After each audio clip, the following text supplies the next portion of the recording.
Hello friends, today we are recording on lecture number 3 जिसमें हम deal करेंगे chapter number 8 enterprise risk management. कौन सा chapter? Chapter number 8 enterprise risk management. Sir 8 number chapter क्यों करा रहे हो? पहले क्योंकि 8 नंबर चैप्टर तुम्हारे लिए समझना इसलिए जरूरी है क्योंकि chapter number 8 and chapter number 3 are को रिलेटेड। ठीक है, तो जो रिस्क मैच्योरिटी अपन पढ़ेंगे, वो और तुम्हारा चैप्टर नंबर कौन सा 3 आर वेरी मच कोरिलेटेड। ठीक है, अभी का जो लेक्चर देखने से पहले शुरू के पहले लेक्चर्स देख लेना, कॉन्सेप्ट से रिलेटेड है, रिस्क मैनेजमेंट में पहले ही बोल रहा हूँ। ठीक है, नाउ सबसे पहला सर एंटरप्राइज रिस्क मैनेजमेंट नाम से क्या समझ में आता है? सर मुझे enterprise risk management, sir enterprise मतलब होता है सर बिजनेस, धंधा। सब धंधा समझाओ मुझे पहले। जब तक तुम्हें बिजनेस समझ में नहीं आएगा तब तक उसका रिस्क कैसे मैनेज करोगे? सामने को एक चीज बताओ। तो number one thing is you need to know what is the business. Sir business क्या होता है? सर मतलब बिजनेस स्टार्ट कैसे करना है? सर मैं एक आदमी हूं सर, मुझे अपना धंधा चालू करना है सर, मुझे अपना बिजनेस स्टार्ट करना है सर। ठीक है, तो बिजनेस स्टार्ट करने के लिए तुम्हें 3 चीजों की जरूरत है, इनफैक्ट 4 चीजों की जरूरत है। सबसे पहले तुम्हें लगेगा एक विजनरी। आय हाय हाय सर, विजनरी मतलब क्या? विजनरी मतलब जिसके पास विजन है। सर एक एंटरप्रेन्योर चाहिए मुझे। ठीक है, एक एंटरप्रेन्योर मान ला लिया। नंबर 2, मेरे को चाहिए एक हैकर। हैकर, हाँ, हैकर मतलब टेकी। एक टेक वाला बंदा चाहिए जो टेक्नोलॉजी को समझ पाए, जो अच्छा टेक्नोलॉजी डेवलप कर सके, टक टक टक टक, और कुछ ऐसा प्रोडक्ट ला पाए मार्केट में जिससे मैं सस्टेन हो पाऊं। एंड नंबर 3 होता है हसलर। हसलर मतलब क्या? जो जाके तुम्हारा माल बेच सके, जो जाके तुम्हारा धंधा बढ़ा सके, उसे कहते हैं हसलर। ठीक है, मतलब और चौथा चीज होता है सीएफओ।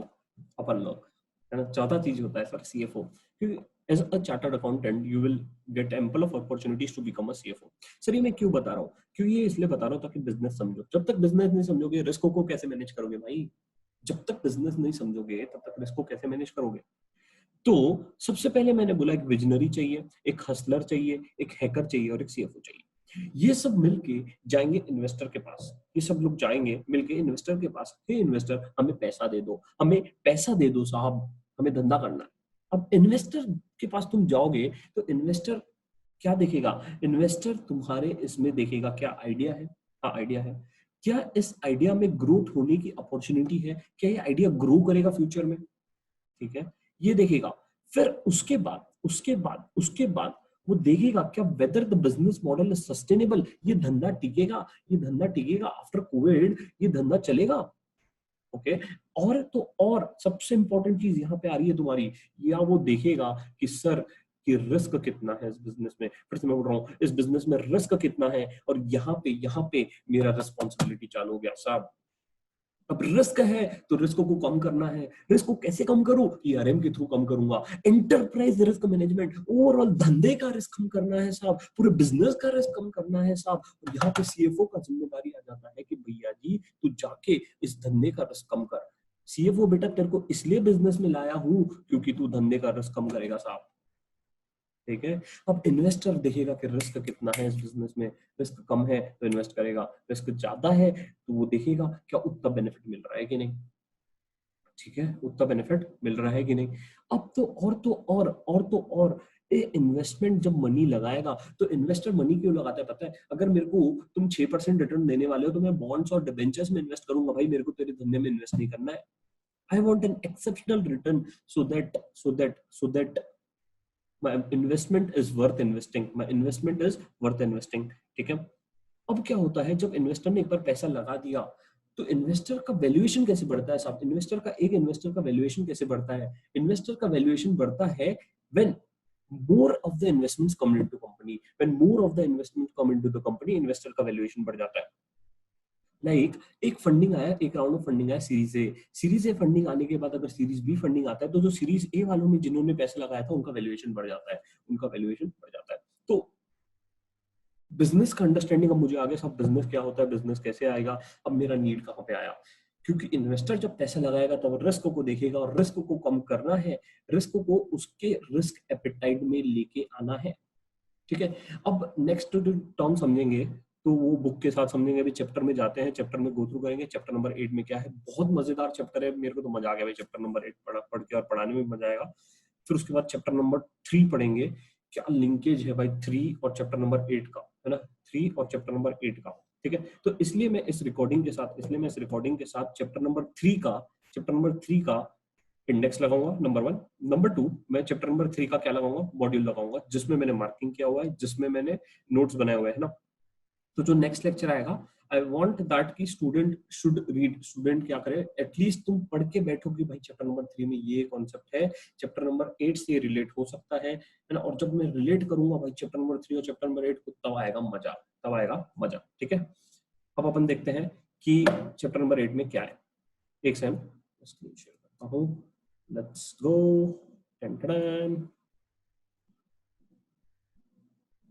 ओके, तो चैप्टर नंबर 8 एस, जैसे मैंने पहले बोला था कि लेफ्ट साइड में हमेशा इंडेक्स रहेगा और राइट साइड में हमारा, एक सेकंड, लेफ्ट साइड में हमेशा अपना इंडेक्स रहेगा और राइट साइड में तुम्हारा क्या रहेगा, मॉड्यूल रहेगा। ठीक है, अब दोनों जगह ग्रीन ग्रीन हो गया ना, इसको राइट कर देते हैं। तो चैप्टर में आने से पहले सर, एंटरप्राइज रिस्क मैनेजमेंट। सब एंटरप्राइज रिस्क मैनेजमेंट मतलब होता है कि पूरे बिजनेस लेवल का तुम रिस्क मैनेज करो, पूरे बिजनेस लेवल का रिस्क मैनेज करो। ठीक है, रिस्क एक अपॉर्चुनिटी भी है, रिस्क एक थ्रेट भी है ना। रिस्क एक अपॉर्चुनिटी भी है सर, एक थ्रेट भी है, ये लेक्चर नंबर 1 में एक्सप्लेन कर दिया हूं। अब सर एम, ईआरएम का एम क्या है सर, एंटरप्राइज रिस्क मैनेजमेंट का एम क्या है सर, गोल क्या है, ईआरएम चाहता क्या है। ईआरएम ये चाहता है कि भैया जी, जो धंधे में रिस्क है ना, वो कम करो, नंबर 1। सर धंधे का जो गोल्स है ना सर, वो अचीव करके दो।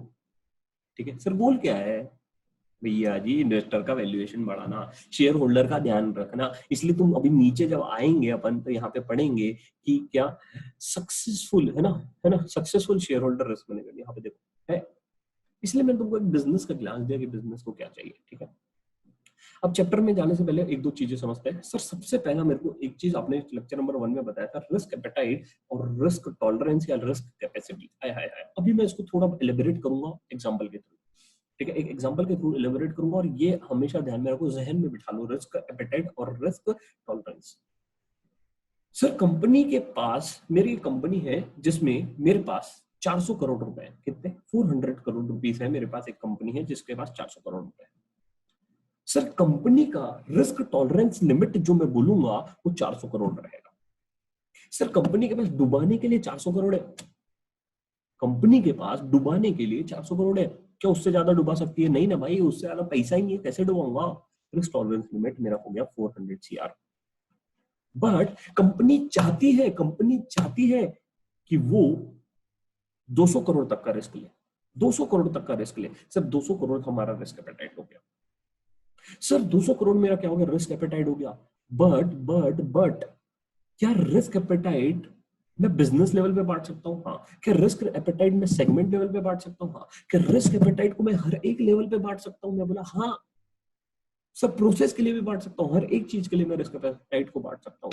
अपन चैप्टर नंबर 3 में देखेंगे कि रिस्क एपेटाइट को कैसे डिफाइन होता है, रिस्क एपेटाइट कैसे बनाया जाता है। हर एक कंपनी रिस्क एपेटाइट कैसे बोलती है कि मेरा रिस्क एपेटाइट 200 करोड़ का है, यानी कैसे आया है 200 करोड़, कहां से आया, इमेजिनरी नंबर तो नहीं है ना साहब। ठीक है, तो रिस्क एपेटाइट भी मान लेते हैं कि मेरी कंपनी का 200 करोड़, मतलब क्या सर, मैं 200 करोड़ तक का लॉस सहन कर लूंगा, मैं 200 करोड़ तक का लॉस सहन कर लूंगा। ठीक है, अब एक और चीज, अगर कंपनी को 400 करोड़ से ज्यादा का लॉस हो गया, हो सकता है भाई, अगर कंपनी को 400 करोड़ से ज्यादा का लॉस हो गया, मान लो डेट ले लिया, फिर लाइबिलिटीज बढ़ गई, रिपेमेंट नहीं हुआ, है ना, ऐसे कर करके लॉस हो गया, तो कंपनी की हालत हो गई खस्ता। कंपनी की हालत हो गई खस्ता। ऐसी कंपनीज का प्रोबेबिलिटी है, चांसेस है कि डूब जाएगी। ठीक है, तो यहां तक I think risk appetite, risk tolerance या रिस्क कैपेसिटी तुमको समझ में आ गया होगा। ठीक है, अब यहाँ पे समझने के बाद मैं अब सीधा तुमको चालू कर रहा हूँ पॉइंट नंबर 4 से, chapter number 8 point number 4 page number 8.6 से मैं स्टार्ट कर रहा हूँ, risk maturity of an organisation. Sir ये सबसे इंपॉर्टेंट टॉपिक है चैप्टर नंबर 8 में, जो इंपॉर्टेंट है वो यही पॉइंट है, पॉइंट नंबर 4, रिस्क मैच्योरिटी। साहब मैच्योरिटी क्या बोलता है सर? मैच्योरिटी मतलब क्या? अब देखो हमेशा बोलते हैं ना कि बच्चा धीरे धीरे धीरे धीरे over a period of mature होता है, तुम घर से बाहर निकलोगे तो मैच्योर होंगे, है ना। तो काफी लोग अभी अभी घर से बाहर नहीं निकलोगे, but once you become a CA, when you once you got get a job, you will see how the world works, तो मैच्योरिटी लेवल धीरे धीरे तुम्हारा बढ़ेगा। तो वैसे ही ऑर्गेनाइजेशन का भी एक मैच्योरिटी लेवल होता है साहब। सर कितने प्रकार के मैच्योरिटी लेवल होते हैं बेटा? 5 प्रकार के मैच्योरिटी लेवल होते हैं। अब मैंने जो तुमको बताया कि बिजनेस कैसे होता है, अब उसको इधर रिलेट करूंगा मैं, ठीक है। तो सबसे पहले अगर अभी तुमको बताता हूँ, कोई भी अगर नया कंपनी स्टार्ट करता है, कोई भी नया कंपनी स्टार्ट करता है ना, एज अ स्टार्टअप और as a business entrepreneur, as a धंधा करना है ना भाई तुम्हें, हमेशा तुम लोग अभी सीए हो ना, तो तुम्हारा दिक्कत क्या है पता है? अपन लोग सोचते हैं कि भाई कंप्लायंस हुआ कि नहीं हुआ, कैसे होगा। तो स्टार्टअप में how do people think is कि बस चालू कर दो, आइडिया आया स्टार्ट कर दो, until and unless other other people get it, है ना। दूसरे आदमी के शुरू करने से पहले तुम स्टार्ट कर दो, ठीक है। तो होता क्या है कि बिजनेस, तुमको आइडिया, तुमने धंधा स्टार्ट कर दिया, ठीक है, ना तुमने कंट्रोल्स का देखा, ना तुमने देखा कि भाई बिजनेस कैसे मैनेज हो रहा है, मतलब तुम चाहते हो कि मैं मार्केट कैप्चर कर लूं, ठीक है। The same which is done by Ola and Uber. Ola and Uber ने क्या किया? पैसा लगाया, धनाधन मार्केट कैप्चर कर लिया, करेक्ट। अब जब मैं नया नया बिजनेस में आया, देखो मैं रिस्क नाइफ समझा रहा हूँ, मतलब कॉन्सेप्ट से रिलेट होगा। जैसे मैं नया नया बिजनेस में आया, ठीक है, तो जो लाइन मैनेजर था, है ना, जो मेरा हसलर था, है ना, हसलर को, है ना, हसलर जो मेरा लाइन मैनेजर था, वो, उसको मैंने बोला कि भैया जी तू धंधा ला, तू बिजनेस ला, बाकी कंट्रोल्स का, रिस्क का जिम्मेदारी जो है, इसके लिए मैंने सीएफओ को बिठा के रखा है। जो अकाउंट्स मैनेजर है ना, उसको बैठा के रखा है। ये अकाउंट मैनेजर है ना, बाकी सब देख लेगा, तुम्हारा जिम्मेदारी नहीं है कि भैया जी इनवॉइसेस तुमको लाके दे रहा है कि नहीं कस्टमर समय पे, तू अभी बिजनेस ला, बस तू भी बिजनेस ला। किसको बोला मैंने? हसलर को, लाइन मैनेजर को, ठीक है।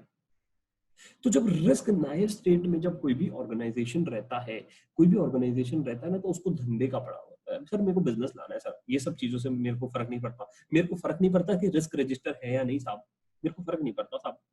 क्यों? क्योंकि ऑर्गेनाइजेशन बहुत ही इमेच्योर स्टेट में है सर। तो जब ऑर्गेनाइजेशन इमेच्योर स्टेट में है, जब ऑर्गेनाइजेशन रिस्क नाइव लेवल पे है, तो क्या इंटरनल ऑडिटर वहां पे आके ये बताएगा कि भैया जी ये कंट्रोल सुधारो, या ये बताएगा कि साहब ये कंट्रोल नहीं है आपकी कंपनी में, ये कंट्रोल आप लगा लो? क्या बोलेगा इंटरनल ऑडिटर? बोलेगा साहब कि ये आपकी कंपनी में कंट्रोल नहीं है, ये कंट्रोल आप लगा लो, ठीक है। इंटरनल ऑडिटर ये नहीं बोलेगा कि साहब आपकी कंपनी में ये कंट्रोल काम नहीं कर रहा है, इफेक्टिव नहीं है, इनइफेक्टिव नहीं है, ठीक है।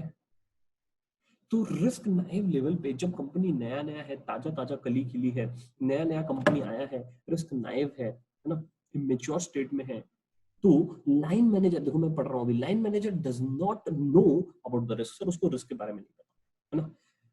Will be looked by a staff manager. Accounts manager को मैंने इसलिए लाया हूँ, सीएफओ इसलिए बिठाया हूँ साहब, since line manager will spend maximum time in operation, धंधा लाएगा वो ऑपरेशन में, धंधा लाएगा ऑपरेशन, है ना, एंड नॉट इन दिस, है ना, and not in this, sir paper work में इन्वॉल्व नहीं रहेगा, रिस्क रजिस्टर बनाऊंगा, फिर देखूंगा हाई है, लो है, मीडियम है, कौन से टाइप का रिस्क है, ये सब मेरा काम नहीं है सर, ठीक है। तो रिस्क नया समझ में आया, ये चीज को मैं एक लाइन टू लाइन समझाऊंगा, एक वर्ड टू वर्ड समझाऊंगा, क्योंकि ये जो है पॉइंट नंबर 4, रिस्क मैच्योरिटी, बहुत इंपॉर्टेंट है, and I expecting a question on the sir, case study on this, ठीक है। दूसरा होता है रिस्क अवेयर। सर ये पूरा स्टेजेस है ना, ये पूरा स्टेजेस है ना, तो ये नीचे से ऊपर जा रहा है ना, तो ये मैच्योरिटी लेवल बढ़ते जा रही है जैसे जैसे नीचे जाएंगे। रिस्क अवेयर मतलब क्या? सर रिस्क अवेयर मतलब होता है कि अब मैनेजमेंट को, डिपार्टमेंट को पता है कि भैया जी मेरे को अपने डिपार्टमेंट का रिस्क देखना है। सर एग्जांपल ये है कि फॉर एग्जांपल एक, हमेशा आप एग्जांपल लेंगे अमेजोन का। तो अमेजोन एक कंपनी है जिसमें कई डिपार्टमेंट ऐसे, फॉर एग्जांपल वो मोबाइल फोन बेच रही है, ठीक है, अमेजोन मोबाइल फोन बेच रही है, तो उसमें डिपार्टमेंट हो गया मोबाइल फोन का, नंबर 1। उसमें भी दो साइड होगा, एक होगा डिमांड साइड, एक होगा supply side. Sir demand side मतलब क्या और सप्लाई साइड मतलब क्या? सप्लाई साइड मतलब जो सेलर से खरीद रहे, डिमांड साइड मतलब जो माल बेच रहा है, ठीक है, कस्टमर को माल बेच रहा है। अब उसमें भी दो, डिमांड साइड में भी कैसा फिर डिवाइडेड रहेगा कि जो demand of a big customer, demand of a small customer, correct. तो अब यहाँ पे डिपार्टमेंट्स अलग अलग बटे हुए हैं, डिमांड साइड को, सप्लाई साइड को। सिर्फ इस अलग अलग डिपार्टमेंट को अपना रिस्क पता है। सब मेरे को पता है कि अगर डिमांड ज्यादा आ गई तो सप्लाई भी तो ज्यादा होना, है ना। सप्लाई नहीं रहा तो कंपनी का रेपुटेशन रिस्क, रेपुटेशन डाउन हो जाएगा, रेपुटेशन रिस्क वो बचाना है। बट ओवरऑल लेवल पे कोई नहीं सोच रहा, ओवरऑल लेवल पे कोई नहीं सोच रहा, सिर्फ डिपार्टमेंट अपना सोच रहा है साहब, सिर्फ डिपार्टमेंट अपने रिस्क के बारे में सोच रहा है, ओवरऑल लेवल पे नहीं सोच रहा है, रेपुटेशन रिस्क के बारे में नहीं सोच रहा है सर। रिस्क अवेयर में, रिस्क अवेयर में ये सोच रहा है कि मेरे डिपार्टमेंट को ये रिस्क हो सकता है। से फॉर एग्जांपल अभी मैं डिमांड साइड में था, तो डिमांड साइड में मेरी कंपनी को, कंपनी के पास स्टॉक ही नहीं है ना, स्टॉक ही नहीं है, तो डिमांड उसकी वेस्ट चली जाएगी, बिजनेस लॉस हो जाएगा, बिजनेस लॉस के बारे में मैं सोच रहा हूँ, फिर फाइनेंशियल लॉस के बारे में सोच रहा हूँ, फाइनेंशियल रिस्क हो जाएगा, है ना। ये सब रिस्क सोच रहा हूँ मैं, बट रेपुटेशन रिस्क के बारे में नहीं सोच रहा हूँ मैं, ओवरऑल लेवल पे नहीं आके सोच रहा हूँ सर, ठीक है।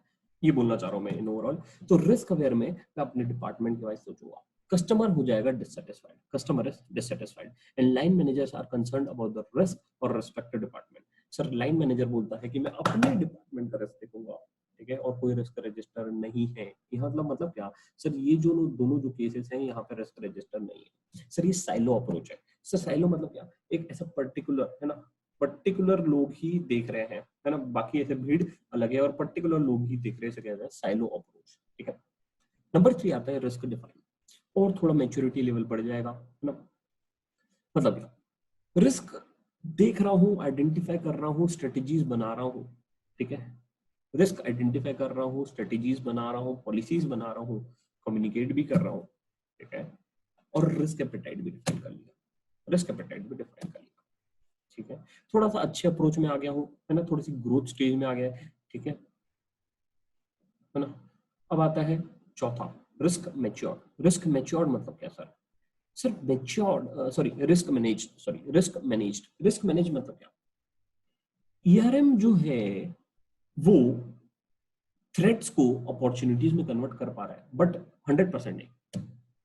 ईआरएम है, एंटरप्राइज रिस्क मैनेजमेंट है सर, मैं ओवरऑल धंधे पे, ओवरऑल बिजनेस लेवल पे रिस्क को मैनेज कर पा रहा हूँ, ठीक है, मैं रिस्क को ओवरऑल लेवल पे, ओवरऑल बिजनेस लेवल पे रिस्क को कम कर पा रहा हूँ, हर एक थ्रेड्स को, बट अपॉर्चुनिटी में नहीं कन्वर्ट कर पा रहा हूँ। 100% थ्रेड्स को अपॉर्चुनिटी में नहीं कन्वर्ट कर पा रहा हूँ, बट अगर मैं बोलूँ 100% थ्रेड्स को तुम अपॉर्चुनिटीज में कन्वर्ट कर पाओगे, मतलब ही तुम रिस्क एनेबल स्टेट में आ गए, तुम लास्ट स्टेज में आ गए। सर ये कौन सी कंपनीज होती है जनरली इस रिस्क एनेबल स्टेट में? ज्यादा कंपनीज नहीं रहती है, बट रिस्क मैनेज में, जैसे रिस्क मैनेज में ज्यादातर कंपनीज मिलेगी, लाइक आईटीसी हो गया, है ना, रिलायंस हो गया, है ना, तो ये सब रिस्क मैनेज स्टेट में। रिस्क एनेबल मतलब बहुत ही rarest of the rare company मिलेगी, है ना, तो ये this is what I called as a risk maturity. Sir maturity level कौन सी है, तुम्हारी कंपनी कौन से मैच्योरिटी लेवल पे बैठती है साहब? सर मेरे को पता पड़ गया मेरी कंपनी अभी नई नई ताजा ताजा कली खिली है, रिस्क नए पे है, उस हिसाब से क्या इंटरनल ऑडिटर डिसाइड करेगा कि उसको कौन सी स्ट्रेटेजीज यूज करनी है? हाँ सर, इंटरनल ऑडिटर क्या है, डिसाइड करेगा कि उस बेसिस पे कंपनी पे रिस्क कितना है, आंसर इज यस। सर उस बेसिस पे कंपनीज के डिसीजन लिए जाएंगे, हाँ सर, उस बेसिस पे हम देखेंगे कि कंपनी का रिस्क एपेटाइट कितना है, हाँ करेक्ट। यहां तक समझ में आया सबको? अब आगे बोलता है, अब मैं ऊपर जाता हूँ, थोड़ा सा लाइन टू लाइन समझेंगे, ध्यान से देखो। अब क्या बोलता है कि रिस्क मेच्योरिटी, है ना, रिस्क मेच्योरिटी मेरे को एक आइडिया देगा, मेरे को बताएगा साहब कंपनी किधर स्टैंड करती है, सर ओवरऑल पोजीशन क्या है साहब कंपनी का, ओवरऑल पोजीशन क्या है कंपनी का, है ना, ये रिस्क मेच्योरिटी के थ्रू मेरे को पता पड़ेगा। और मैंने यही बोला कि audit strategy depends on what, depends on the organisation risk maturity level. Sir तुम किस मैच्योरिटी लेवल पे बैठे हो, उस बेसिस पे ऑडिट स्ट्रेटेजी डिसाइड होगा साहब, ठीक है। आगे बढ़ते हैं, ये एक बार पढ़ लेना, बट ये बहुत इंपॉर्टेंट है जो हाईलाइट किया हुआ है ना। मैंने वही बताया कि line managers are not expected to identify the risk, है ना, तो वही बोला रिस्क नए पे लाइन मैनेजर्स को एक्सपेक्टेड नहीं है कि वो रिस्क को आइडेंटिफाई करे, है ना। और आगे क्या बोलता है, द इंटरनल कंट्रोल एनवायरनमेंट में बी वेल डिफाइंड, है ना, but it is operated and staff and logic behind the line managers will spend a maximum time in operation and, है ना, तो वही बोला है कि लाइन मैनेजर धंधा लाएंगे कि ये सब करेंगे, है ना, तो वही बोला गया है। आगे बढ़ते हैं, अब क्या बोलता है कि, अब ये देखो मैंने रिस्क अवेयर के बारे में बोला है, रिस्क अवेयर में बोला है कि साइलो अप्रोच, है ना, साइलो अप्रोच और कल्चर के बारे में बताया जो मैंने नीचे कवर कर लिया है। हाँ अब मैं ये तुमको बता रहा था कि ऑडिट स्ट्रेटेजी, है ना, मैं तो वही बोल रहा था कि जब अगर ऑर्गेनाइजेशन रिस्क नए और रिस्क अवेयर लेवल पे है, तो इंटरनल ऑडिटर का काम ये है कि वो बताएगा कि कौन से रिस्क है इस कंपनी को, है ना, और अगर वो मैच्योरिटी स्टेट पे है तो देखो वो देखो वर्डिंग पढ़ते हैं, वर्डिंग बहुत सही लिखा है। Audit strategy depends on the organisation risk maturity, correct. Organization at a low risk, organization at a low maturity risk will require an internal auditor to consult by promoting and advising on identification of and response of a risk, है ना। तुम identify करो और बताओ कि क्या risk है। For organisation at high risk maturity, sir जो अच्छे लेवल पे पहुंच गई, आईटीसी जैसे कंपनी है ना, अच्छे लेवल पे पहुंच गई है, जो मैच्योर हो चुकी है ना, internal auditor would need to concentrate more on carrying out process audit, यहाँ पे तुम ऑडिट करोगे, है ना, of risk management process and specially reviewing the risk assessment process wherein the inherent risk untreated and identify estimated and evaluated, ठीक है, समझ में आ गया। तो वही बोलना चाह रहा है कि अगर अच्छे लेवल पे है तो हम क्या करेंगे, उधर ऑडिट करेंगे, बट अगर कोई ताजा ताजा कली के लिए है, नई नई कंपनी आई है ना, तो वहां पे हम क्या करेंगे, रिस्क को, है ना, उसको एडवाइस करेंगे, साहब उसको एडवाइस करेंगे, ठीक है। अब आगे बोलता है रिस्क मैच्योरिटी लेवल्स। इधर क्या बोलता है, ये जो बोलता है रिस्क मैच्योरिटी लेवल्स, ये बोलता है कि इंटरनल ऑडिटर क्या क्या स्टेप्स देखेगा, या इंटरनल ऑडिटर्स कैसे असेस करेगा कि कंपनी कौन से स्टेट में है रिस्क मैच्योरिटी में।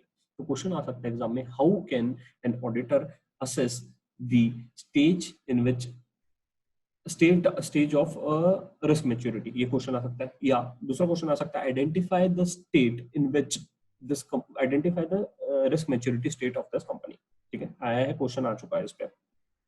तो इन चार फैक्टर्स के बेसिस पे तुम डिसाइड करोगे कि कौन से स्टेट में बैठी हुई है कंपनी, ठीक है।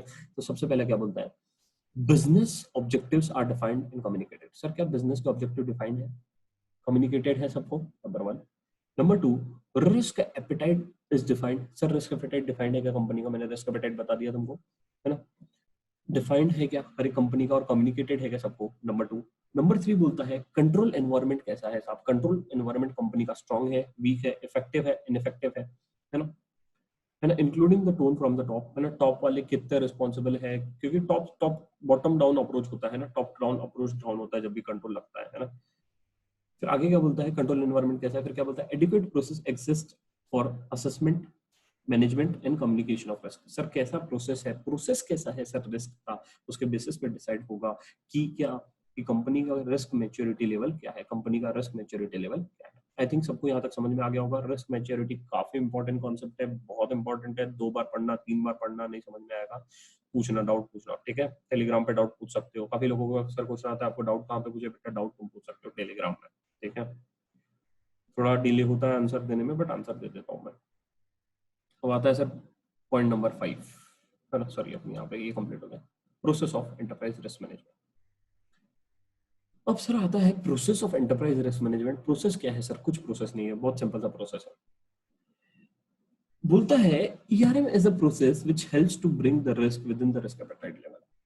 सर ईआरएम तुमको तुम्हारी क्षमता के हिसाब से या तुम्हारी क्षमता पे लाके देगा। सर ईआरएम की मदद से मेरे को पता है कि कंपनी का रिस्क एपेटाइट कितना है, 200 करोड़ का, तो मैं 200 करोड़ पे तुमको लाके रखूंगा, उससे ज्यादा का रिस्क मैं देखो नहीं लेने दूंगा। सर इन्वेस्टर को बोलता है मेरे को 200 करोड़ तक का रिस्क चलेगा, तो ईआरएम भी बोलता है तुमको 200 करोड़ तक का ही मैं रिस्क लेने दूंगा, बस वही है। सर ये क्या है, तो ईआरएम में क्या होता है सर, ऐसा क्या होता है सर बताओ ना भाई, ईआरएम में क्या होता है। ईआरएम में सिंपल सा प्रोसेस है सर, तुम आइडेंटिफाई करोगे, प्लान करोगे, है ना, आइडेंटिफाई करोगे, प्लान करोगे, प्रायोरिटाइज करोगे, मिटिगेट करोगे, इंप्लीमेंट करोगे, डेवलप करोगे। क्या डेवलप करोगे सर, रिस्क रिस्पॉन्स सर, जहाँ पे रिस्क है वहां उसके हिसाब से मैं रिस्पॉन्स डेवलप करूंगा कि भैया ये रिस्क है। सपोज एग्जांपल सर कि मेरा स्ट्रेटेजिक रिस्क था। सर स्ट्रेटेजिक रिस्क का मतलब क्या होता है, स्ट्रेटेजिक रिस्क का मतलब होता है मेरी स्ट्रेटेजी फेल हो गई काम। अब स्ट्रेटेजी फेल हो गई तो उसके लिए मेरा रिस्क रिस्पॉन्स है कि स्ट्रेटेजी चेंज करो, उसके लिए क्या रिस्क रिस्पॉन्स है, स्ट्रेटेजी चेंज करो। तो यार हम बोलेगा भाई स्ट्रेटेजी चेंज करके देख, तो स्ट्रेटेजी चेंज करके देख, है ना, तो स्ट्रेटेजी चेंज करेगा, है ना। फिर रिस्क रिस्पॉन्स तुम्हारा डेवलप करो और उसके बेसिस पे रिपोर्टिंग असेसमेंट, उसके बेसिस पे क्या करो, रिपोर्टिंग असेसमेंट, बस वही बोलता है प्रोसेस ऑफ ईआरएम डन हो गया, प्रोसेस ऑफ ईआरएम डन हो गया, ठीक है। यही बोलता है process of risk and enterprise risk management and internal audit. आगे क्या बोलता है, नंबर 6 जो मैं तुमको बोला था, नंबर 6 जो तुमको बोला था, सॉरी ये भी हो गया, हाँ नंबर 6 बोला था, stakeholder value creation by enterprise risk, stakeholder value creation by enterprise risk management.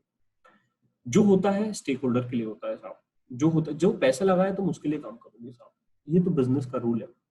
अगर फेसबुक अभी रिलायंस के डील में पैसा लगाया हुआ है, फेसबुक और रिलायंस का तुमको डील पता होगा ना, Facebook has acquired 9.99% shares in Reliance. तो अगर फेसबुक और रिलायंस का जब डील हुआ है तो सब रिलायंस को भी फेसबुक के हिसाब से काम करना पड़ेगा, रिलायंस को भी उसका वैल्यू क्रिएशन करना पड़ेगा, तभी जाके बिजनेस सस्टेन होगा। तो वही बोलता है enterprise risk management as a CFO, है ना, तुम्हारा काम क्या बनता है, और एज अ रिस्क मैनेजर तो एक डुअल पर्पस भी अपन ऊपर पढ़ेंगे, है ना, ऊपर आएगा जब अपना ऊपर अपन देखेंगे 7 अप्रोचेस एक देखेंगे, है ना। तो वहां पे क्या बोलता है कि मल्टीपल रोल्स भी हो सकते हैं सर, CFO जो हो सकता है वो CRO भी हो सकता है ना। What is CRO? Chief risk officer, ठीक है।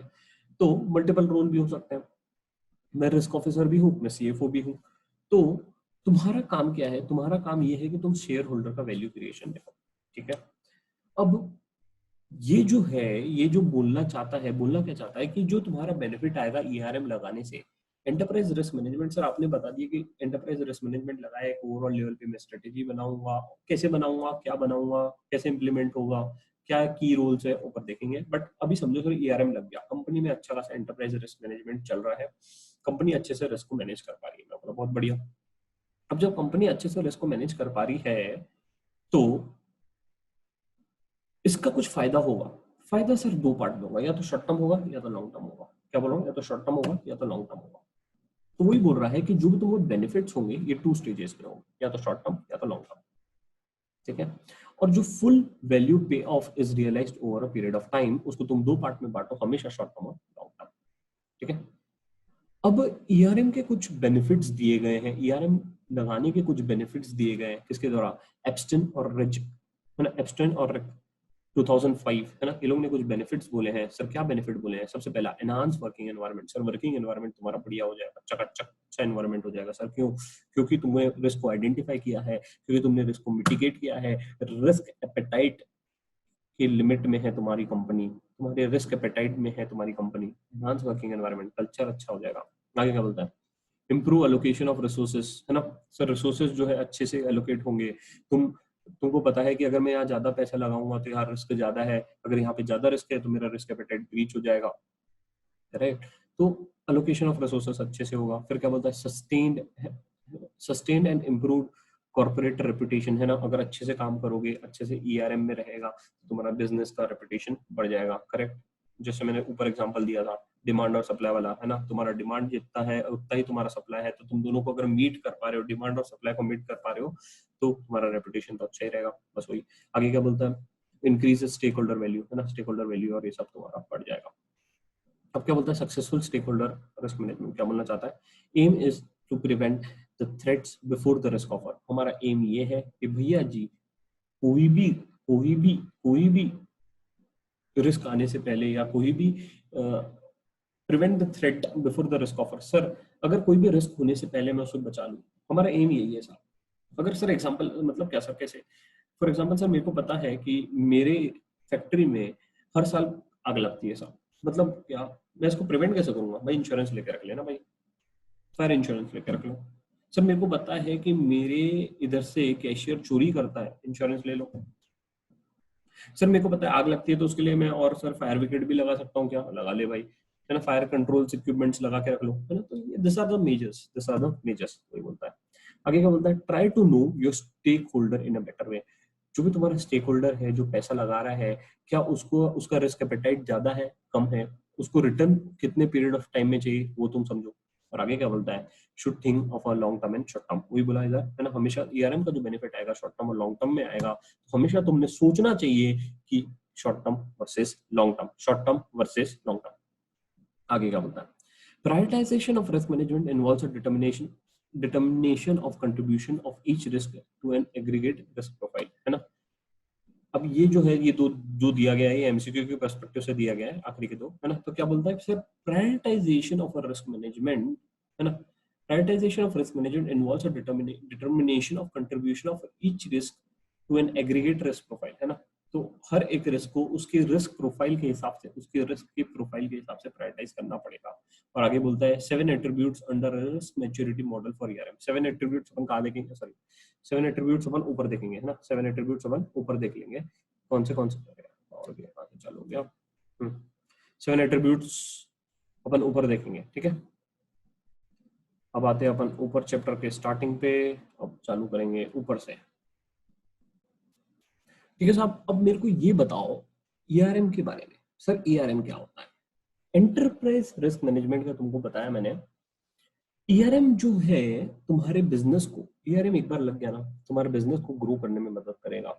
ईआरएम जो एक बार लग गया ना, है ना, तो वही बोलता है मूव क्विकली, है ना। तो ये पढ़ोगे तो समझ में आ जाएगा, जो हाईलाइट किया पढ़ लेना, ठीक है, समझ में आ जाएगा। हाईलाइट इसलिए करता हूँ ताकि तुमको इजी हो जाए, फोकस करने में मदद हो जाए। और काफी लोग इसका प्रिंट आउट लेके जाएंगे। If you want you can take this print out of this book in your exam, but हाँ बेटा इंडेक्स का इज्जत से प्रिंट आउट लेके जाना और कलर प्रिंट आउट लेके जाना, पहले ही बोल रहा हूँ, है ना, पहले ही बोल रहा हूँ। बसड़ मत मचा देना एग्जाम में जाके, तो black and white print out लेके गया तो काम ही नहीं आएगा, ठीक है। कलर प्रिंट आउट लेके जाना। आगे क्या होता है, ईआरएम की डेफिनेशन एक बार सुनते हैं सर। ईआरएम क्या होता है? Enterprise risk management in business includes the methods and process used by organization to manage risk and size opportunities related to achievement of its objective, है ना। ईआरएम में देखो, मैं इसलिए पहले मैं बिजनेस का ऑब्जेक्टिव बताया, अब ईआरएम में क्यों लगाना चाहता हूँ। ईआरएम में इसलिए लगाना चाहता हूँ साले, जो मेरा ऑब्जेक्टिव है ना वो अचीव हो जाए बिजनेस का।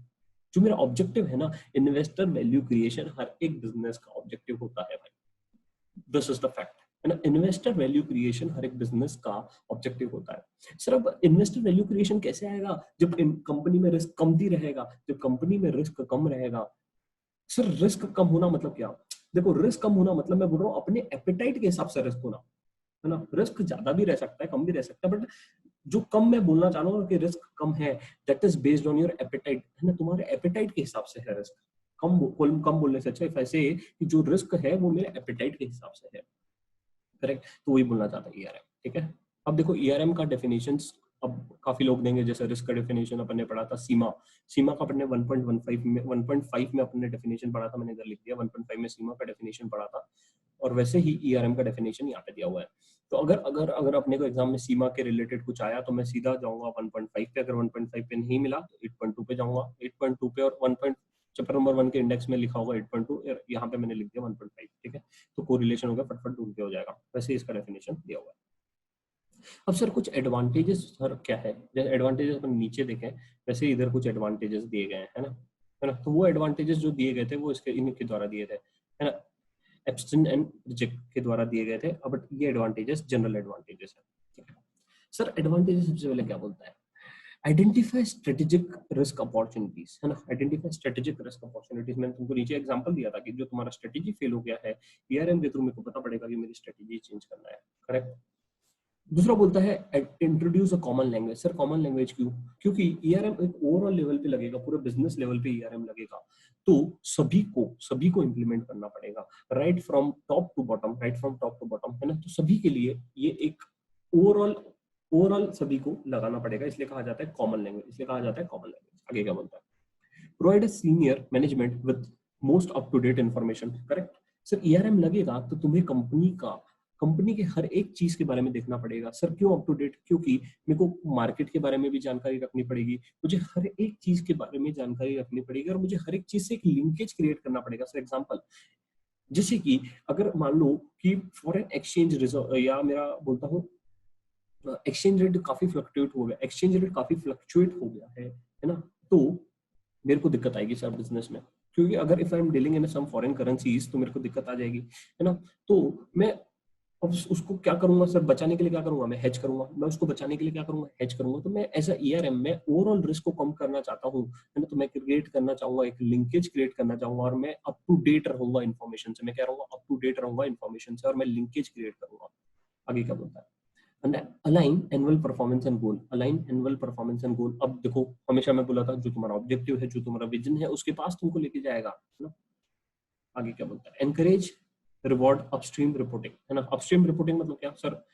हमेशा रिपोर्टिंग ऊपर वालों को होती है, हमेशा रिपोर्टिंग ऊपर वालों को होती है, ठीक है। एज अ जॉब या बिजनेस कहीं पे भी है ना। जॉब में तुम अपने मैनेजर को रिपोर्ट करते हो, बिजनेस में तुम इन्वेस्टर को रिपोर्ट करते हो, बस वैसे ही है।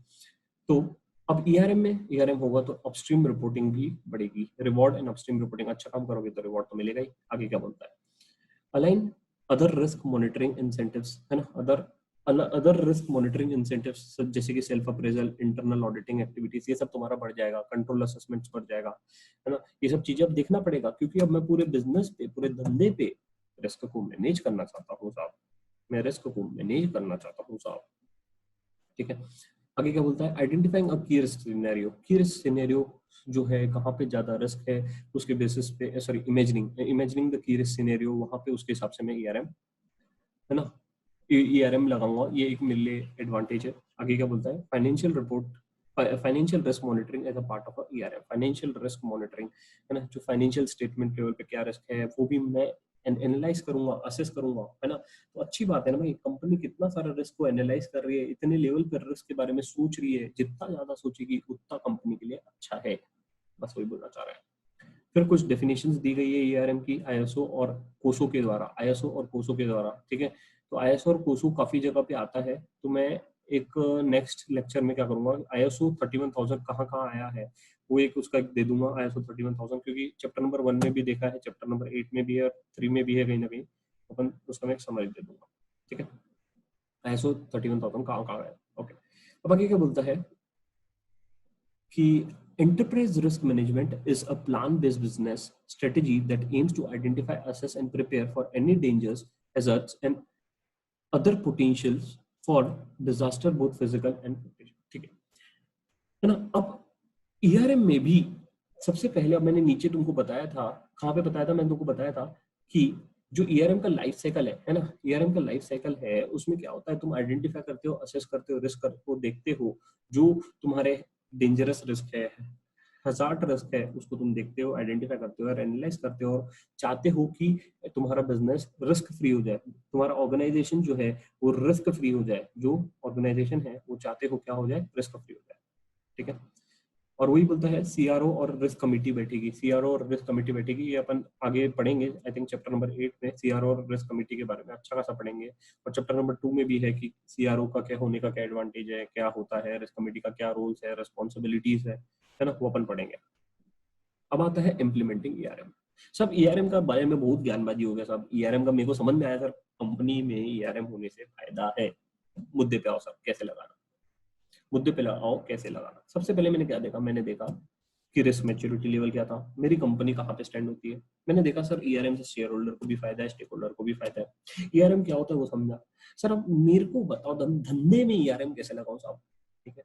तो सिंपल सा अप्रोच है। सबसे पहला क्या बोलता है, तुम्हारा रिस्क एपेटाइट देखो, तुम्हारी क्षमता कितनी है ना, वो देखो। दूसरा बोलता है कि तुम देखो कि तुम्हारा अप्रोप्रिएट इंटरनल कंट्रोल एनवायरनमेंट कैसा है, मतलब सर एक कंट्रोल एनवायरनमेंट तुमको एस्टैब्लिश करना पड़ेगा। सबसे पहले तुमको अपना एपेटाइट डिसाइड करना पड़ेगा। एपेटाइट डिसाइड करने के बाद तुम्हें देखना पड़ेगा कि तुम्हारा कंट्रोल एनवायरनमेंट तुमको लगाना पड़ेगा, है ना, अप्रोप्रिएट इंटरनल कंट्रोल एनवायरनमेंट बिठाना पड़ेगा, पहला। दूसरा, तीसरा तीसरा क्या बोलता है, तुम देखो साहब कि तुम्हारी कंपनी में कौन कौन से ऐसे थ्रेट्स है ना, potential threats to achieve the objective. Sir ऐसे कौन से थ्रेट्स है जो तुम्हारी कंपनी को, बिजनेस को गोल अचीव करने में नहीं दे रहे हैं, वो देखो। सर फिर उसके बाद undertaking control and other response activities, है ना, जो जो थ्रेट्स है उसको तुम कंट्रोल कर सकते हो, नहीं कर सकते, वो देखो साहब, है ना। फिर उसके बाद communicate information on risk in consistent manner at all level of organisation. Sir मतलब क्या, तुम इंफॉर्मेशन जो भी रिस्क के बारे में है उसके बारे में सभी को ज्ञान दो, सभी को नॉलेज दो, सभी को बताओ कि रिस्क को कैसे कंट्रोल करा जा सकता है, रिस्क कंट्रोल करना क्यों इंपॉर्टेंट है, सभी को इन्फॉर्मेशन दो, ठीक है। तो एज अ मैनेजमेंट मेरी क्या क्या जिम्मेदारी है साहब, जब मैं ईआरएम लगाना चाहता हूँ, भाई तू सबसे पहले जा अपना रिस्क एपेटाइट देख के आ। रिस्क एपेटाइट डिटरमाइन हो गया, उसके बाद तुम अप्रोप्रिएट इंटरनल कंट्रोल लगा दो। उसके बाद तुम देखो कि तुम्हारी कंपनी को क्या क्या थ्रेट्स है। सर थ्रेट्स देखने के बाद तुम देखो कि उसको मैं कंट्रोल कर सकता हूँ कि नहीं, और ये सब चीजें है ना सबको बताओ यार कि कैसे रिस्क है, आइडेंटिफाई कैसे करना, और ये कंसिस्टेंट मैनर में होना चाहिए, है ना, और ये सभी लेवल ऑफ ऑर्गेनाइजेशन पे होना चाहिए, सबको बताओ सब। अब ये तो हो गया मैनेजमेंट की जिम्मेदारी, है ना, ये मैनेजमेंट की जिम्मेदारी होगी सब इतनी। अब उसके बाद आती है ऑडिटर की जिम्मेदारी। ऑडिटर का क्या जिम्मेदारी है साहब, ऑडिटर का ये जिम्मेदारी है कि वो मॉनिटर करे and coordinating the risk management process and outcome, centrally monitor, है ना। अब ऑडिटर का काम क्या होता है? ऑडिटर का काम ये होता है कि उसको एनालाइज करे, असेस करे, चेक करे, एनालाइज करे, असेस करे, चेक करे, मॉनिटर करे, देखे कि भैया जी ऑर्गेनाइजेशन कहाँ पे लैग हो रहा है, ऑर्गेनाइजेशन कहाँ पे बिछड़ा हुआ है ना। तो वही बोलता है कि ऑर्गेनाइजेशन को वो मॉनिटर करे और coordinate the risk management process, coordinate करे रिस्क मैनेजमेंट प्रोसेस को। आगे बोलता है providing assurance on the effectiveness with the risk manage, है ना, provide the assurance with the effectiveness of the risk management. Sir effectiveness मतलब क्या? सर अच्छे से रिस्क मैनेज कर पाया कि नहीं, है ना, रिस्क अच्छे से मैनेज कर पाया कि नहीं, वो ऑडिटर को बताना चाहिए। आगे क्या बोलता है? आगे देखो, आगे बोलता है कि अगर तुम्हारा रिस्क रिस्क एपेटाइट से ज्यादा है, सर मतलब क्या? अगर मैंने 300 करोड़ का रिस्क ले लिया, अगर जबकि मेरा रिस्क एपेटाइट तो था 200 करोड़ का साहब, तो ये मेरे लिए थ्रेट है क्या? हाँ, ये तुम्हारे लिए थ्रेट है। अगर तुम्हारा रिस्क ज्यादा है, तुम्हारा रिस्क एपेटाइट है, तो ये तुम्हारे लिए थ्रेट है, ठीक है। आगे बोलता है risk appetite should be always less than your risk capacity. Sir risk capacity मेरी 400 करोड़ की थी, risk appetite ideally it should be less than or equal to, but ideally it is said that कि risk appetite जो तुम्हारा है वो risk capacity से कम होगा। risk capacity से कम होगा मतलब क्या? सर 400 करोड़ से कम रिस्क लो साहब। अगर 400 करोड़ से ज्यादा का रिस्क ले लिया ना तो कंपनी भैया गई, डूब जाएगी फिर तो। अब एक और ज्ञानबाजी दी गई है, बोलते हैं कि अगर अगर कंपनी अपने cash flow from operation using a cash flow from operation for payment of taxes could lead to a default in payment। Sir मेरे पास इतना कैश रिजर्व नहीं है या इतना कंपनी के पास कैश सरप्लस नहीं है और company is in that state where the company is using its own cash flow for the payment of taxes. Sir मतलब मेरे को क्या करना पड़ रहा है कि मैं पूरा बैठा हुआ सर भरोसे पे सर कि मेरा जब कैश जनरेट होगा ना तब मैं टैक्स पे करूंगा, मेरा जब कैश जनरेट होगा ना तब मैं टैक्स पे करूंगा। तो कंपनी को यहाँ पे डिफॉल्ट होने के चांसेस ज्यादा है, कंपनी को यहाँ पे डिफॉल्ट होने के चांसेस ज्यादा है and this is a significant risk. This is a significant risk. Audit में पढ़ते हैं ना अपन इनसिग्निफिकेंट सिग्निफिकेंट रिस्क, है ना, बस वही है। और इंटरनल ऑडिटर को अपनी रिपोर्ट में बताना चाहिए, इंटरनल ऑडिटर को अपनी रिपोर्ट में बताना चाहिए कि साहब ये सिग्निफिकेंट रिस्क है and company is using what, company is using cash flow from operation for the payment of taxes. ये इंटरनल ऑडिटर को क्या करना चाहिए? बताना चाहिए, ठीक है। फिर ईआरएम का थोड़ा बहुत कुछ एडवांटेज दिया गया है ना, वही बोलता है कि ऑर्गेनाइजेशन को अपने ऑब्जेक्टिव्स को अचीव करने में मदद करेगी, है ना, और अपने बिजनेस को अचीव करने में मदद करेगी, ठीक है। फिर वही फिर से ज्ञानबाजी दिया गया है, बोलता है रिस्क को असेस करो, मैनेज करो, कम्युनिकेट करो। वही चीज रिपीट किया गया है, पढ़ लोगे तो समझ में आ जाएगा, मैंने रिलेट कर दिया ऊपर। अब आगे क्या बोलता है? Implementation is facilitated by risk manager, है ना। इम्प्लीमेंटेशन कौन करता है? हमेशा रिस्क मैनेजर और internal auditor as a consulting assessment, sorry consulting assignment, है ना। तो काफी बार क्या होता है, तो हमेशा देखो एक चीज देखना कि अगर कोई नई कंपनी रहती है ना तो वहां पे इंटरनल ऑडिटर नहीं रहता। वहां पे क्या होता है, एज एक्सटर्नल पार्टी किसी सीएस को या किसी सीए फर्म को इंटरनल ऑडिटर ऐसा असाइन होता है कि तुम हमें इंटरनल कंट्रोल्स बना के दो। बट अगर कंपनी स्टेबल स्टेज पे आ गई, तो वहां पे कंपनी का खुद का इंटरनल ऑडिट टीम रहता है, कंपनी का खुद का इंटरनल ऑडिट टीम रहता है ना। तो ये मैं क्यों बता रहा हूँ? ये इसलिए बता रहा हूँ क्योंकि इसको दो एडवांटेज है। एक तो तुम्हारे रिस्क मैच्योरिटी लेवल पे तुम उसको सोचो, क्यों? अगर मेरा कंपनी रिस्क नाइव या रिस्क अवेयर लेवल पे है तो वहां पे कंपनी का खुद का इंटरनल ऑडिट टीम नहीं रहेगा, वहां पे हमेशा थर्ड पार्टी अपॉइंट होगी। बट जहाँ पे अगर company risk defined, risk manage और रिस्क एनेबल्ड लेवल पे आ गई, वहां पे कंपनी का खुद का रिस्क मैनेजमेंट, ये खुद का इंटरनल ऑडिट टीम रह सकता है ना। तो इम्प्लीमेंटेशन वहां पे कौन करेगा? इंटरनल ऑडिटर करेगा, बट तब तक के कौन करेगा? यहाँ पे बाकी इसमें रिस्क मैनेजर करेगा। अब risk register, sir risk register के बारे में मैंने चैप्टर नंबर 1 में बताया था। रिस्क रजिस्टर क्या होता है? एक ऐसी बुक, ऐसी चीज जहां पे कंपनी अपने पूरे रिस्क के बारे में लिख देगी, उसमें रिस्क क्या है, कंट्रोल क्या है, कितने का मेरे को बजट है, कितना मेरा लॉस हो रहा है, रिस्क का ओनर कौन है ना। सर रिस्क ये आप मेरे को दिखा सकते हो? रिस्क रजिस्टर दिखा देते हैं भाई, ये देखो रिस्क रजिस्टर ये रहा, है ना। तो रिस्क रजिस्टर में क्या बोलता है, एक सेकंड,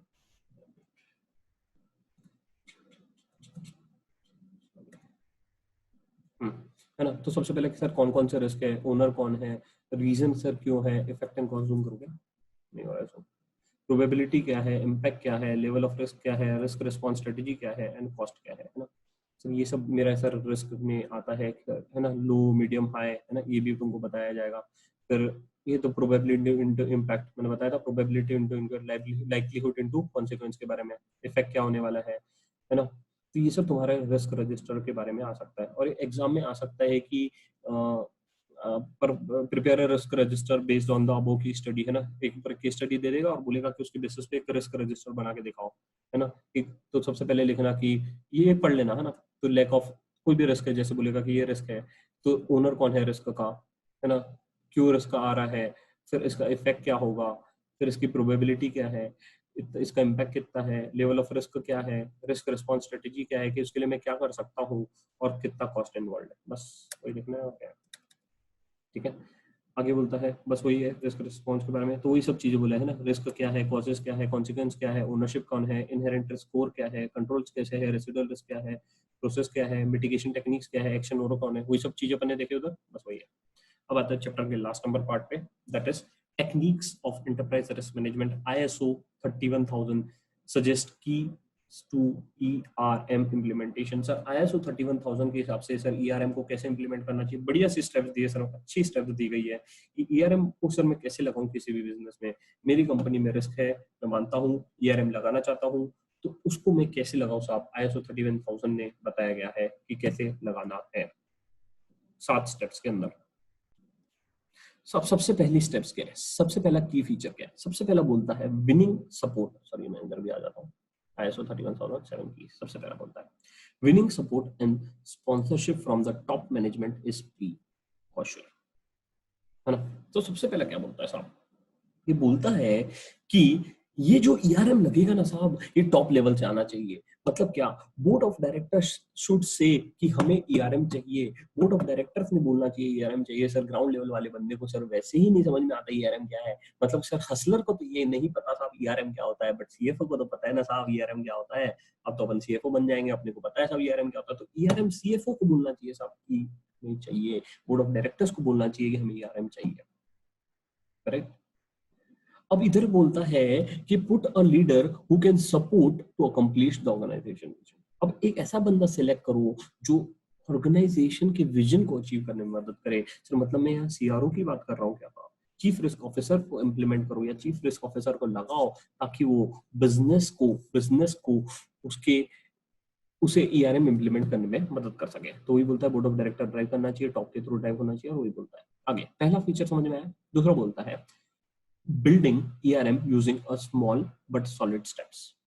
छोटा छोटा कदम लो बट सॉलिड लो। मतलब क्या है ना, थोड़ा बिल्ड करो, बट ऐसा बिल्ड करो कि कोई तोड़ ही ना पाए, बस वही बोलना चाहता है। एकदम से बड़े बड़े अप्रोच मत लो, बड़े बड़े डिसीजंस मत लो, या बड़े बड़े स्टेप्स मत लो साहब, है ना। जैसे आज मैंने डिसाइड किया कि ERM लगाना है, चल भाई इंटरनल ऑडिट टीम अपॉइंट कर लो, 20 लाख लग गए वही। तो धीरे धीरे इंप्लीमेंट करो साहब, तुम्हारी टीम में कोई बंदा आइडेंटिफाई करो, फिर देखो वेदर ही इज कैपेबल और नॉट, क्या उसका क्वालिफिकेशंस है क्या, है ना। तो धीरे धीरे आइडेंटिफाई करो, सॉलिड स्टेप्स लो, है ना। तो ही बोलता है identify and implement the key practices to achieve immediate, है ना, इमीडिएट एंड टेंजिबल रिजल्ट्स। फिर आगे क्या बोलता है, provide an opportunity to change and further tailor ERM process. ठीक है, तो हमें छोटे छोटे कदम बढ़ाने हैं ताकि वो सॉलिड स्टेप बिल्ड अप हो पाए। तीसरा बोलता है focus on a simple risk model with small number of top risk, है ना, with small number of top risk. मतलब क्या सर, अप्रोच एकदम सिंपल रखो, अप्रोच जो है तुम्हारा सिंपल रखो, मॉडल एकदम सिंपल रखो। मतलब क्या बोलता है देखो, identify small number of crucial and strategic risk that can be managed and then evolve from the start. सबसे पहले रिस्क आइडेंटिफाई करो, कौन से क्रूशियल रिस्क है कंपनी को, पहले वो देखो। सर रिस्क काफी सारे रहते हैं कंपनी के, इसलिए तुम देखना टेलीग्राम में जब मैं केस स्टडी डालता हूँ 10-12 रिस्क निकल जाते हैं साला हर एक कंपनी के। अब समझ में नहीं आता कि कौन से रिस्क है, तो एग्जाम में कौन से रिस्क लिखोगे, एग्जाम में वो रिस्क लिखोगे जो कंपनी को इंपॉर्टेंट है, जो कंपनी को इंपॉर्टेंट है ना। तो एज अ रिस्क मैनेजर तुमको आइडेंटिफाई करना पड़ेगा कौन सी कंपनी के लिए क्रूशियल रिस्क है, कौन सी कंपनी के लिए क्रूशियल रिस्क है, उसको आइडेंटिफाई करो और एक सिंपल मॉडल बनाओ जिसके थ्रू तुम उसको ड्राइव करोगे आगे। बेनिफिशियल क्या बोलता है, benefit in developing related process such as, है ना, monitoring and reporting to specific risk, है ना। एक ऐसी प्रोसेस बनाओ जिसको तुम मॉनिटर करोगे फिर रिपोर्ट करोगे, है ना। तो एक स्पेसिफिक एक प्रोसेस बनाओ, सिंपल प्रोसेस बनाओ, फोकस करो किस पे, सिंपल मॉडल पे। आगे क्या बोलता है, लिवरेजिंग द एग्जिस्टिंग रिसोर्सेस। मैं तुमको नीचे बता रहा था क्या, CRO और तुम्हारा CFO एक ये हो सकता है ना। तो ये बोलता है कि क्या वो एग्जिस्टिंग रिसोर्सेज को तुम यूज करो as a base to start an ERM implementation. Sir existing जो बंदे हैं उनको तुम यूज करो ना साहब, नया बंदा क्यों लाना है, नया कॉस्ट क्यों इनकर करना है ना। तुम existing rely on the existing staff है ना with his knowledge and capabilities relating to risk and risk management can be effectively use to start an ERM process. Risk management को इफेक्टिवली यूज करो है ना, उस बंदे को तुम यूज करो, उस बंदे को तुम यूज करो, किसको, एग्जिस्टिंग रिसोर्सेज को। आगे क्या बोलता है, आगे बोलता है build an existing risk management activities. मतलब क्या, build an existing risk management activities मतलब बोलता है कि जो तुम्हारी एग्जिस्टिंग रिस्क मैनेजमेंट एक्टिविटीज है उसी को तुम बिल्ड करो। जैसे कि क्या बोलता है, existing functions such as internal audit, compliance, ethics and other support functions can be leveraged to build an ERM blocks and activities. Sir मेरी कंपनी में इंटरनल ऑडिट तो होता ही है, उसी को तुम थोड़ा मॉडिफाई कर लो और उसी को तुम एज अ ईआरएम डेवलप कर लो। करेक्ट, तुम्हारी कंपनी में ऑडिट तो होता ही होगा, सर उसी को तुम बेस यूज करो ना। मेरे ऑडिट में कौन से कंट्रोल्स इनफेक्टिव है उसको देखो, उसको डेवलप करो और उसको एज अ ड्राइव करो as a process of ERM. सही बोल रहे हैं ना भाई, गलत क्या बोल रहे हैं, एकदम सही बात बोल रहे हैं। करेक्ट। आगे बोलता है embed ERM into a business fabric of the organization. मतलब क्या, ERM process is owned by the BDO है ना, बीओडी, सॉरी बीडीओ बोलता हूँ, BOD and process involve people at every level of organization है ना। क्या बोलता है, हर एक पीपल को, हर एक लोगों को इन्वॉल्व करो है ना। मैं ऊपर भी बोला था कि ईआरएम सभी को लेके जाना पड़ेगा साथ में साथ ना, is a collective approach not a single approach. तो ही बोलता है कि ईआरएम जो है कलेक्टिवली है ना, अल्टीमेटली किस कौन ओन करेगा, बोर्ड ऑफ डायरेक्टर्स ओन करेंगे and involve the people of entity of organization, involve the people of entity level of the organization, सभी को तुम इन्वॉल्व करो, सभी को तुम इन्वॉल्व करो। आगे क्या बोलता है, provide an ongoing ERM updates and continuing education for directors and senior management. Sir ERM के आने से एक कंटिन्यूस अपडेट होगा, कंटिन्यूस, मैंने ऊपर भी बताया था कि अगर ईआरएम आएगा तो तुम कंटिन्यूसली ट्रैक करोगे कि भैया जी अभी आज फॉरेन रेट क्या चल रहा है ना, क्या मेरे को हेज करना है नहीं करना है, मेरा रिस्क एपेटाइट कितना है, तो कंटिन्यूस रिस्क अपडेट होगा, नया रिलीज आएगा, कंटिन्यूइंग एजुकेशन होगा है ना। तो जो तुम्हारे डायरेक्टर्स रहेंगे उनके लिए कंटिन्यू अपडेट हो जाएगा। क्यों, क्योंकि टॉप डाउन अप्रोच है, टॉप डाउन अप्रोच है, ठीक है। ERM is a top down approach. तो यहाँ पे तुम्हारा आई थिंक चैप्टर नंबर 8 खत्म होता है। आई थिंक सबको मजा आया होगा। एक रिवीजन ले लेते हैं फटाफट। तो अपन ने सबसे पहले ईआरएम में क्या देखा था, ईआरएम होता है एंटरप्राइज रिस्क मैनेजमेंट, जिसको मैं कहता हूँ बिजनेस रिस्क। ईआरएम जो होता है ये कंपनी के लिए इसलिए जरूरी है ताकि कंपनी के ओवरऑल गोल, ओवरऑल ऑब्जेक्टिव अचीव हो सके। ईआरएम का एम क्या है, ईआरएम का एम ये है कि जो ऑर्गेनाइजेशन का गोल है हमको वो अचीव करवाना है। हमने फिर देखा ईआरएम की डेफिनेशन क्या होती है ना, ईआरएम की डेफिनेशन फिर सीमा के द्वारा क्या है, और यहाँ पे कुछ और डेफिनेशंस देखी अपन ने। फिर मैंने देखा कि ईआरएम के एडवांटेज क्या है ना, ईआरएम के कैसे एडवांटेज है, कॉमन लैंग्वेज है, लिंकेज प्रोवाइड करता है ना, काफी अपन ने एडवांटेजेस देखे। फिर उसके बाद मैंने देखा कि इंप्लीमेंट कैसे करना है ईआरएम को। सर ईआरएम के बारे में तो समझ में आ गया, बट अब मेरे को ये बताओ कि ईआरएम इंप्लीमेंट कैसे करेंगे। दो पार्ट में होगा, एक तो मैनेजमेंट करेगा, एक तो ऑडिटर करेगा। सर मैनेजमेंट क्या क्या करेगा, एडिस कैपिटल देखेगा, इंटरनल इन्वायरमेंट देखेगा, पोटेंशियल रिस्क क्या है देखेगा, फिर उसको कंट्रोल कैसे करना है वो देखेगा, फिर कम्युनिकेट करेगा सभी को है ना। फिर ऑडिटर के अपन ने दो रोल्स देखे। फिर अपन मैंने उसके बाद बताया कि रिस्क, अगर तुम्हारा रिस्क एपेटाइट से ज्यादा है तो तुम्हारे लिए है थ्रेट, बट अगर risk appetite should be always then within your risk capacity, risk appetite should be always within your risk capacity. फिर मैंने बताया कि एडवांटेजेस ऑफ ईआरएम थोड़ा बहुत इधर भी बताया। फिर ये कॉमन प्रोसेस असेसमेंट, मैनेजमेंट और कम्युनिकेशन के बारे में। फिर रिस्क रजिस्टर के बारे में बताया, रिस्क रजिस्टर तुमको दिखाया था। फिर आईएसओ ने कुछ बोला कि गाइडलाइन, सर ईआरएम को कैसे, कुछ टेक्निक्स बताओ कि ईआरएम को कैसे इंप्लीमेंट करना। अपन ने 7 टेक्निक्स देखा। सबसे पहले बोलता है कि winning support and sponsorship from the top management, top to down drive होगा। फिर बोलता है building an ERM using a small approach, छोटे छोटे कदम लेके आगे बढ़ो। फिर बोलता है focus on a simple risk model with a small number of top risk, मतलब क्या सिंपल मॉडल बनाओ। आगे क्या बोलता है, leverage existing resources, existing resources को यूज करो। फिर बोलता है build on existing risk management activities है ना, जो भी एग्जिस्टिंग रिस्क है उसको तुम एज अ लिवरेज करो। सर ऑडिट होता है सर, उसको यूज करो। फिर आगे क्या बोलता है, embed ERM into business fabric of an organization, मतलब क्या, ये और ओन किया जाएगा बोर्ड ऑफ डायरेक्टर्स के द्वारा है ना, और हर एक लेवल ऑफ ऑर्गेनाइजेशंस को तुमको बताना पड़ेगा, हर एक जनों को बताना पड़ेगा। Provide ongoing ERM updates and continuing education to, एक और कंटिन्यूस प्रोसेस है ये, डायरेक्टर्स और ये सबको कंटिन्यूस क्या होगा, ईआरएम के बारे में अपडेट मिलता रहेगा। ये सब अपन देखा। फिर सबसे इंपॉर्टेंट चीज पे अपन रिस्क मैच्योरिटी, जो कि मेरा फेवरेट है, एक्सपेक्टिंग अ क्वेश्चन फ्रॉम दस, रिस्क मैच्योरिटी हमें बताता है कि कंपनी का ओवरऑल पोजीशन क्या है। ऑडिटर को अपने स्ट्रेटेजी बनाना चाहिए, रिस्क मैच्योरिटी के हिसाब से बनाना चाहिए। रिस्क मैच्योरिटी कितने प्रकार की देखी? 5 प्रकार की देखी। Risk naive, risk aware, risk defined, risk manage, risk enable. Risk register कहाँ का नहीं होता? रिस्क नाइव और रिस्क अवेयर में नहीं होता। रिस्क नाइव मतलब ताजा ताजा खली खिली है ना। रिस्क अवेयर थोड़ा और लेवल है ना। और ये मैंने एक बताने का रह गया है ना कि ये जनरली एक स्कोर दिया हुआ रहता है कि स्कोर के बीच में अगर ये है तो ये इस रिस्क मैच्योरिटी लेवल पे है, तो एमसीक्यू में आ सकता है, तो ये स्कोर देख के उसमें गोला बना लेना। ठीक है। फिर मैंने बताया कि ऑडिटर ने अगर कोई नया नया कंपनी है तो वहां पे उसको इंस्टेड ऑफ चेकिंग द क्या हो सकता है, उसे बताना पड़ेगा कि identifying and responses to the risk क्या होगा, और प्रोसेस अगर वो प्रोसेस चेक कहाँ पे करेगा, अगर कोई अच्छे लेवल पे मेच्योर लेवल पे आ चुका है तो। फिर क्या बोलता है कि इंटरनल ऑडिटर कैसे डिसाइड करेगा कि assess the risk maturity level, तो ये अपन ने चेक देखे थे कि रिस्क एपेटाइट है कि नहीं, बिजनेस ऑब्जेक्टिव है कि नहीं, कंट्रोल एनवायरनमेंट कैसा है, एडुकेट प्रोसेस है कि नहीं, वो अपन ने देखा, उसके बेसिस पे वो डिसाइड करेगा। फिर मैंने बताया कि एंटरप्राइज रिस्क मैनेजमेंट का एक प्रोसेस क्या है ना। तो एक पूरा स्टेप्स है, सबसे पहले आइडेंटिफाई करो, प्लान करो, प्रायोरिटाइज करो, मिटिगेट करो, इंप्लीमेंट करो, डेवलप करो, रिस्क रिस्पॉन्स बनाओ और रिपोर्ट करो। फिर आखिर में आता है सर स्टेक होल्डर के लिए तुम काम करो। सर शेयर होल्डर है, स्टेक होल्डर है, धंधे का वैल्यू क्रिएशन होना चाहिए तभी इंपॉर्टेंट है।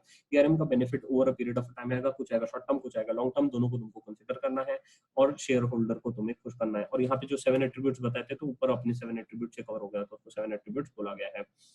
ठीक है, thank you friends, I hope सबको लेक्चर मजा आया होगा, एंजॉय कर रहे होंगे लेक्चर्स को।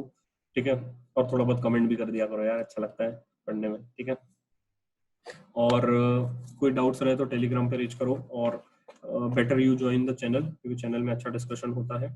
ठीक है, और नेक्स्ट लेक्चर तुम्हारा आएगा संडे को चैप्टर नंबर 3 पे। And one more thing, important thing, chapter number 3 का मॉड्यूल तुमको मॉड्यूल मिल जाएगा डिस्क्रिप्शन में, नंबर 1 उसका इंडेक्स मिल जाएगा डिस्क्रिप्शन में, उसको पढ़ के आना, उसको पढ़ के आना, क्योंकि chapter number 8 and chapter number 3 are को रिलेटेड। ठीक है, तो उससे तुमको जो अंडरस्टैंडिंग बिल्ड होगी चैप्टर नंबर 3 की, बहुत जोरदार होगी, है ना, बहुत जोरदार होगी, मजा आएगा। I hope you are enjoying the lectures. Thank you friends.